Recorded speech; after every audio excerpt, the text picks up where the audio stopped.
The Czar and the Sandpiper.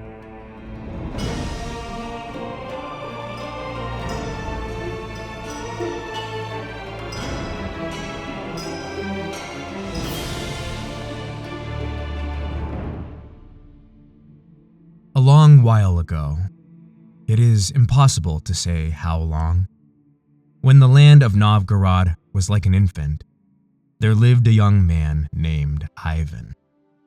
He dwelt in old Russia alongside his parents, in a tarred cabin scarcely large enough for more than a pantry. Ivan's father had been a poorly swineherd, and his mother a milkmaiden. For himself, Ivan toiled as a candlestick maker, and was far more the peasant than both of his parents had ever been. Despite his pitiful wages, he was soft of heart. He wouldn't leave his parents to fend for themselves while they grew stooped and gray. Ivan was very young to be feeding their mouths along with his own, but even so, he ended his evenings by the stove, always counting himself lucky. Come riches or rags, Ivan was grateful for parents and for his livelihood. He was most grateful for a beautiful maiden named Olesia, who lived in his village and with whom he shared plans of marriage. At the close of one evening, a drunk dice player knocked at the door of Ivan's hut.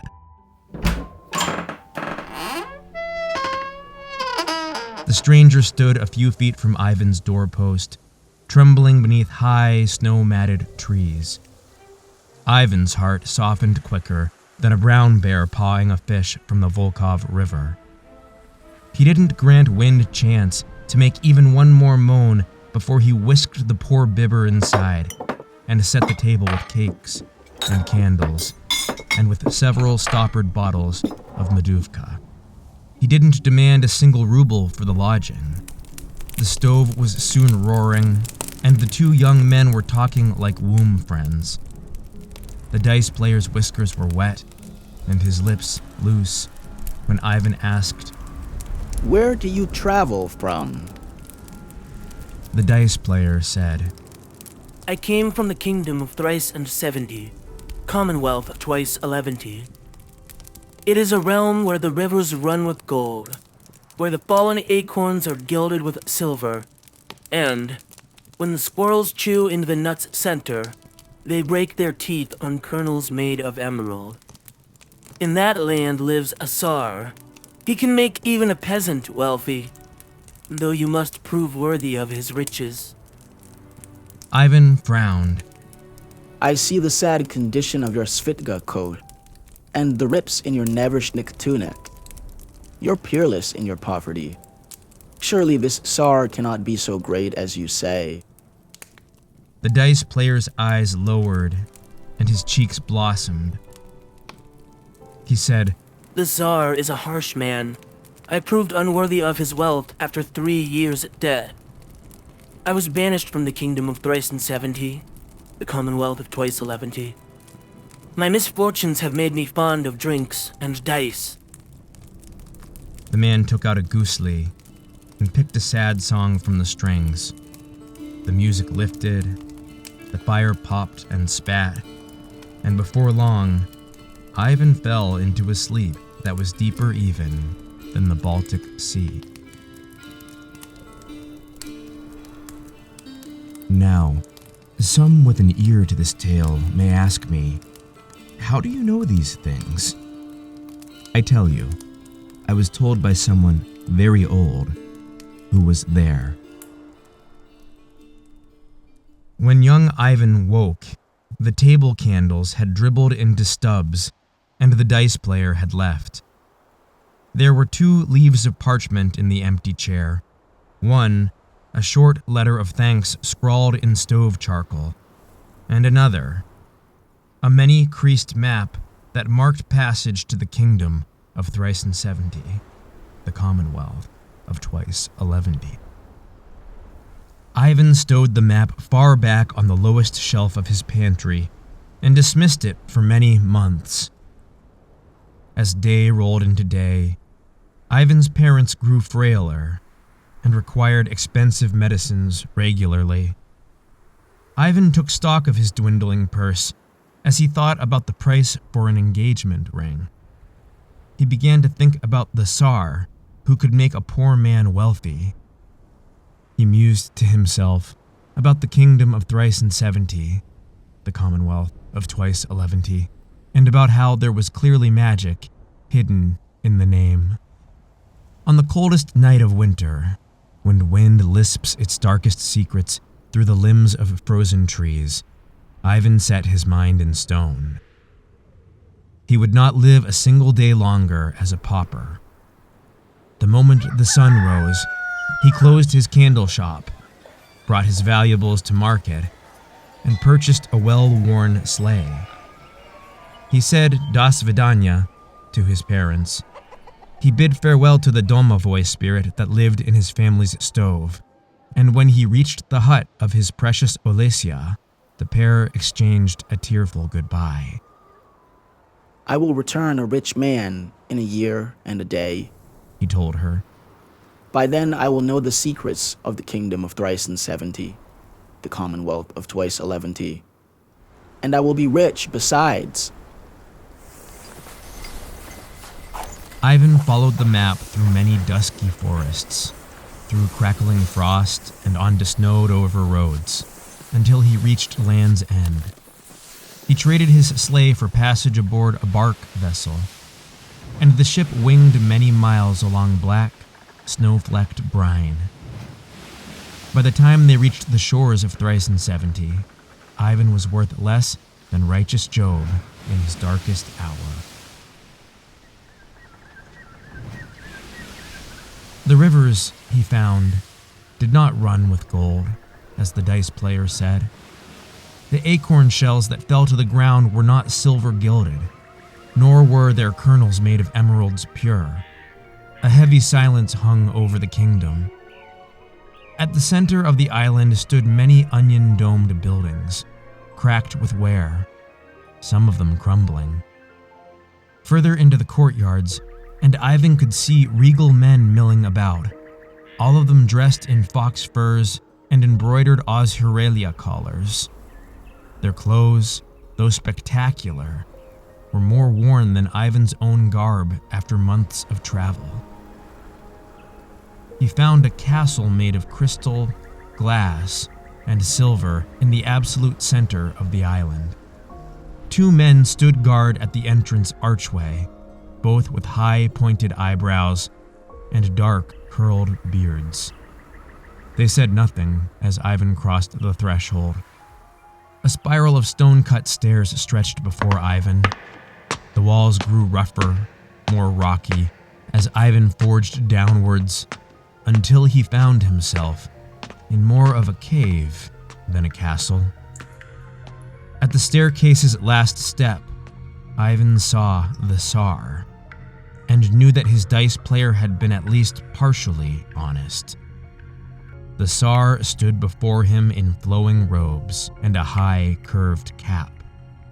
He held a lantern fashioned from a bear's skull, with a shovel's worth of pulsing embers heaped inside. There was no doubting it, thought Ivan. The Czar was harsh indeed. Who has come to guest with me? The words thundered and hummed into the glass belfries of the domes above. I, Ivan, from the township of Novgorod. I have traveled for many miles and many months to find you. Do you travel for wealth and riches, Ivan of Novgorod? Young Ivan plucked his courage and stepped closer. Yes, Your Highness. And to discover the secret behind the name of your kingdom. A dice player sung of your lands and of the riches given him. He gave me a map to your secret realm, but now I am ashamed, for I have sold all that I owned for passage to this place. I see now that your lands are not as wealthy as he said.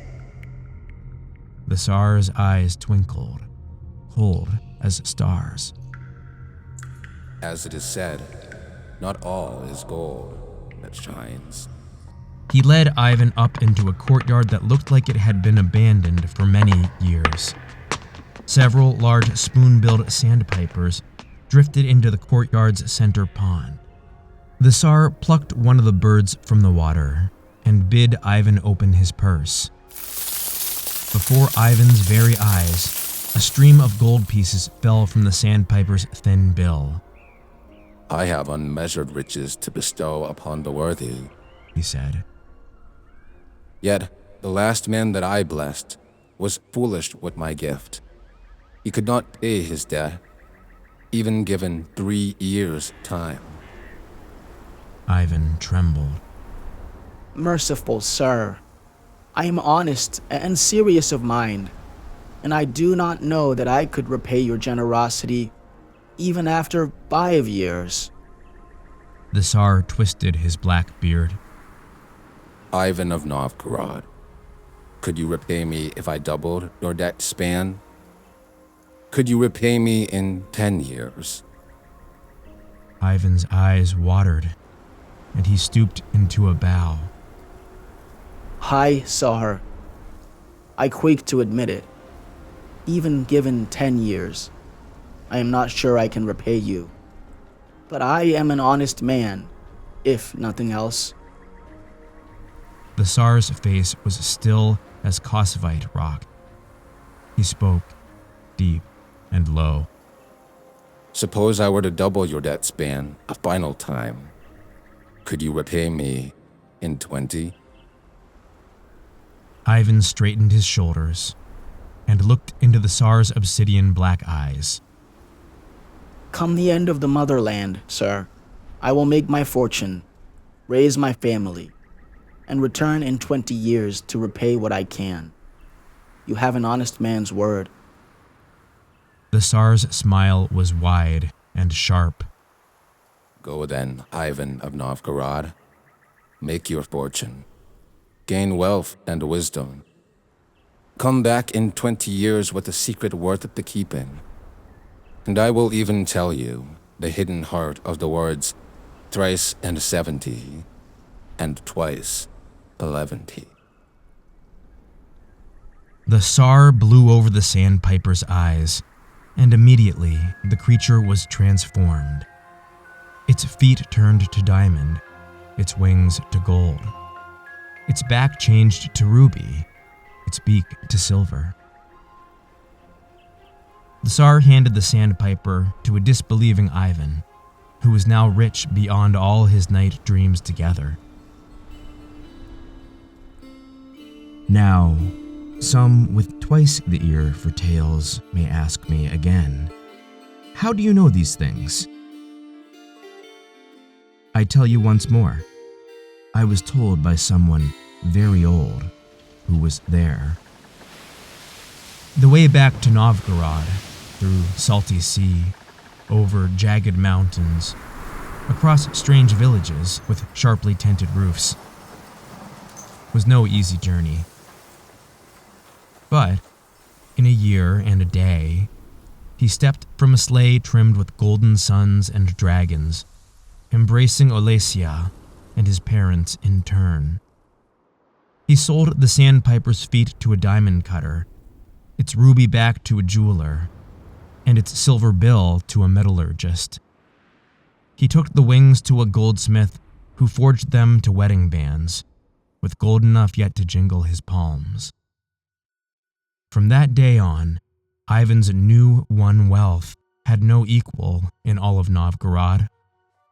His parents became royalty, honored almost as deity. Ivan and Olesia were married before the month was out, and by the second, her belly had begun to swell. A son was born to them, and he grew long of limbs, with good brains under his hair. Because Ivan's heart was soft, he lent freely to any man who asked his favor, until Novgorod swelled into a trade city greater than any along the river roads. Yet, for all its softness, Ivan's heart was never wholly light. His parents lived out their years in gold and comfort, His wife was envied by every woman in the city, and his son had grown into the finest lancer Novgorod could boast. But Ivan never forgot the great price he owed the Tsar in the kingdom of Thrice and 70. So he took no part in the fineries that his family and all of Novgorod enjoyed. He was an honest man, and he put away what wealth he could, until he himself was little richer than the days when he toiled as a candlestick maker. 20 years were almost spent before he noticed. For all his generosity, Ivan could hardly afford to buy back the Sandpiper's diamond feet, the silver beak, and the ruby back. He kept aside what his wife cherished and sold the last of his own trinkets to meet the prices for each bit of the bird. He slipped quietly out of Novgorod in a sleigh much like the one he had taken as a young man. He slid across frozen farms, rattled through great shaggy mountains, and sailed over strange waters, until the kingdom first pricked the cold horizon like a speck, then swelled to a blot the size of his thumbnail, and at last lay before him as a wide shore beneath his stern. So Ivan came again to the kingdom of Thrice and 70, the commonwealth of Twice 11. He hobbled onto the coast, expecting to see new wonders laid upon the kingdom, and was left bewildered instead. The land was more gnawed by time than when he had last seen it 20 years before. The onion-domed roofs had crumbled past all use. The men's fox furs and collars were stained and frayed. The castle of crystal, glass, and silver was tarnished over every inch. When Ivan crossed its threshold and went down the spiraled stair, his fear grew with every step. He had a broken Sandpiper to offer the Tsar, and almost nothing besides. Far off across the floor, he saw the Tsar sitting and waiting. Good Tsar, Began Ivan. it has been 20 years since last I saw you. I've come to this land again, an honest man, to repay what I can. The Tsar smiled and beckoned Ivan to follow him. They walked side by side into the cold courtyard from many years ago. Unlike the rest of the land, the courtyard had become an overflow of abundance. Rhizomatos and crocus flowers bloomed in a neat ring around the center pond. Cold-hardy trees bearing plums and persimmons were casting shade over the stiff, thick grass. Even the untended soil was soft and warm and loose. Young Ivan of Novgorod, Said the Tsar.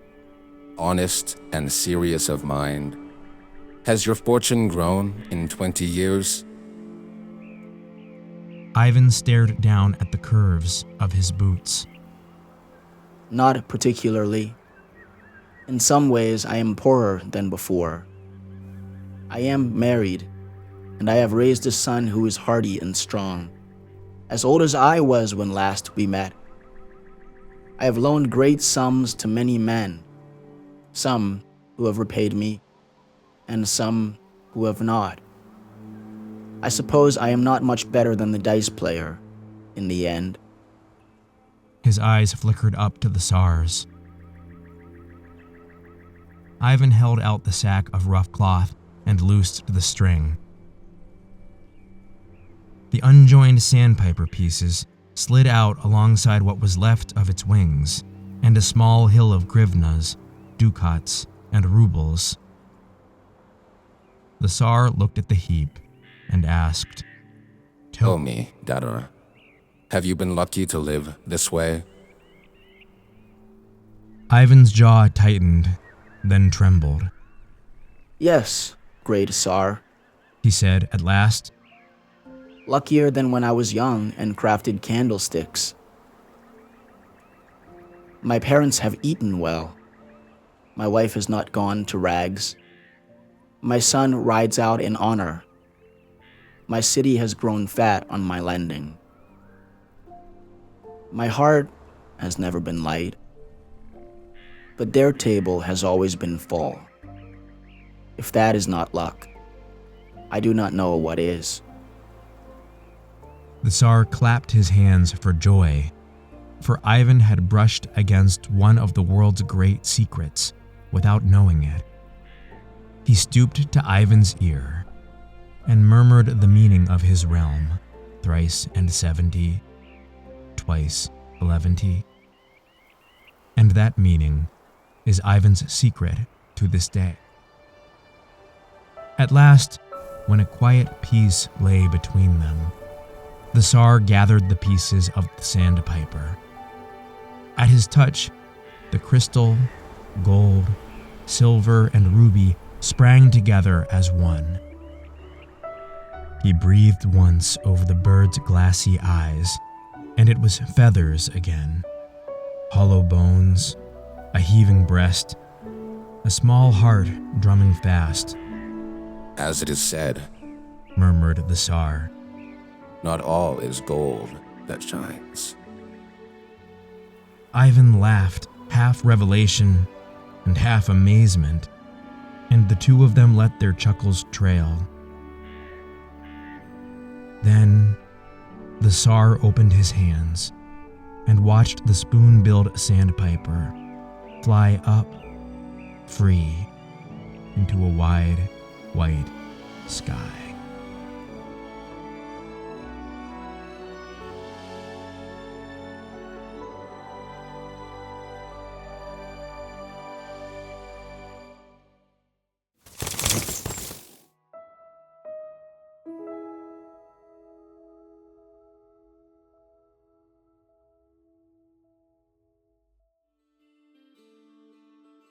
Now, some, with thrice the sharpest ear of all, may still ask me, how do you know these things? I tell you, for the last time, I was told by someone very old who was there.